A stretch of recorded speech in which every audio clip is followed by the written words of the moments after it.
So if you're missing a tooth, there are many different options for tooth replacement.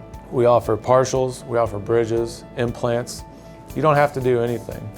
But my goal is to educate you and give you those options on what those may be if you don't do anything versus what those 3 or 4 options may be. Each option has a level of predictability and a level of success when it comes to the time frame on how long it may last. And going from a partial denture to a bridge to an implant, you're going to have a much longer life with an implant than you are with a partial denture. But we understand that everyone is in a different financial situation, and we're here to work with you on what works best for your financial situation, what your needs are, and we're here to provide whatever service works best for you.